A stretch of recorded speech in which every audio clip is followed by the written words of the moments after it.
से भी ज्यादा पुराना एक चर्च था उस गांव में। उस चर्च की सारी दीवारें गिरने के करीब हो गई थी। न तो कोई उपासक उस चर्च के भीतर प्रार्थना करने जाता था, न कोई कभी उस चर्च के भीतर जाना तो दूर, उसके पास से निकलने में भी लोग डरते थे। वो चर्च कभी भी गिर सकता था। हवाएं चलती थीं तो गांव के लोग सोचते थे आज चर्च गिर जाएगा। आकाश में बादल गरजते थे तो गांव के लोग बाहर निकल के देखते थे चर्च गिर तो नहीं गया। बिजली चमकती थी तो डर होता था चर्च गिर जाएगा। ऐसे चर्च में कौन प्रार्थना करने जाता। चर्च बिल्कुल मरा हुआ था, लेकिन फिर भी खड़ा हुआ था। कुछ मरी हुई चीजें भी खड़ी रह जाती हैं, और जब मरी हुई चीजें खड़ी रह जाती हैं तो अत्यंत खतरनाक हो जाती हैं। मरे का मर जाना ही जरूरी है, मरे का खड़ा रहना बहुत खतरनाक है। अगर हम सारे मुर्दों को खड़ा कर लें और कब्रों में ना गड़ाएं और मरघटों में ना जलाएं तो दुनिया में जीने वाले लोगों की जो कठिनाई होगी उसकी कल्पना करनी मुश्किल है। अगर सारे मुर्दे जो इस जमीन पर कभी रहे हैं और मर गए अगर जगह जगह खड़े कर दिए जाएं तो जिंदा आदमी उनको देख के ही पागल हो जाएंगे। उनका गला देना और जला देना जरूरी है। मरे का मर जाना ही जरूरी है, लेकिन वो चर्च मर गया था और खड़ा था।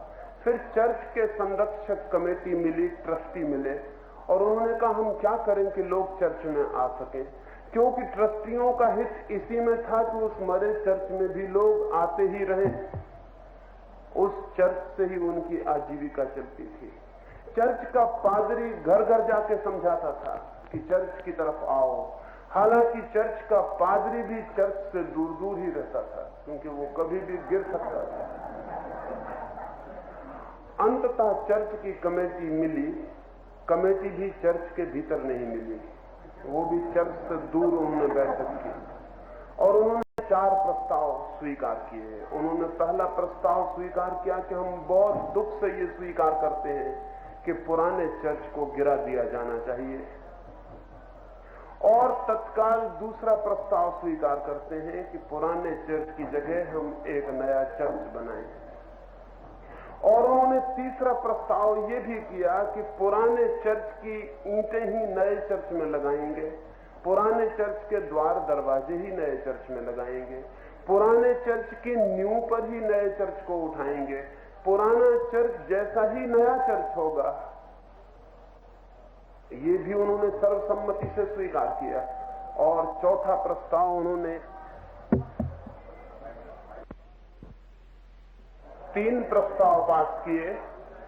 एक कि पुराने चर्च को गिराना जरूरी हो गया है, 2 कि एक नए चर्च को हम बनाएं, और तीसरा कि नए चर्च को हम क्या सुनाई नहीं पड़ रहा 3 प्रस्ताव किए।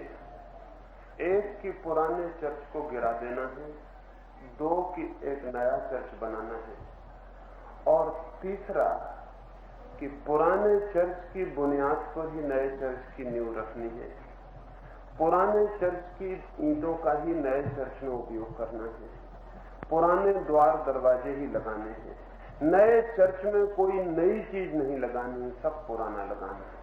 यहां तक भी गनीमत थी, उन्होंने चौथा एक प्रस्ताव और स्वीकार किया कि जब तक नया चर्च न बन जाए तब तक पुराने को गिराना नहीं।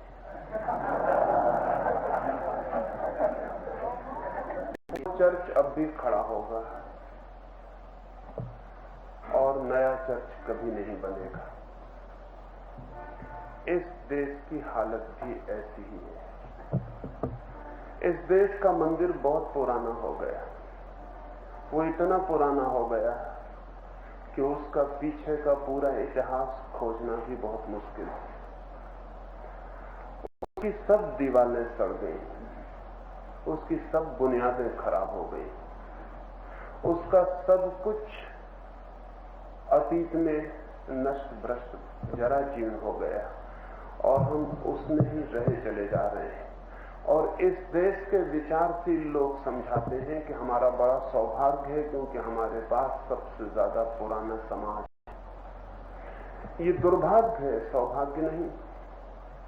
समाज नया होना चाहिए निरंतर, और जो समाज नए होने की क्षमता खो देता है उस समाज से रौनक भी चली जाती है, खुशी भी चली जाती है, आनंद भी चला जाता है, जीवन का सब रस चला जाता है। हिंदुस्तान की पूरी सामाजिक व्यवस्था, सारा ढांचा इतना पुराना हो गया कि अब उसके भीतर न तो जीना संभव है न मरना संभव है। उसके भीतर सिर्फ दुखी होना, पीड़ित होना और परेशान होना संभव है। और इसीलिए हम इतने आदी हो गए हैं दुख के कि दुख को मिटाने की कोई कल्पना भी हम में पैदा नहीं होती। न तो कोई देश इतनी गरीबी झेल सकता है जितनी हम झेलते हैं, न कोई देश इतनी बीमारी झेल सकता है जितनी हम झेलते हैं, न कोई देश इतनी बेईमानी झेल सकता है जितनी हम झेलते हैं। और झेलने का कुल एक कारण है कि हम इतने हजारों वर्षों से ये सब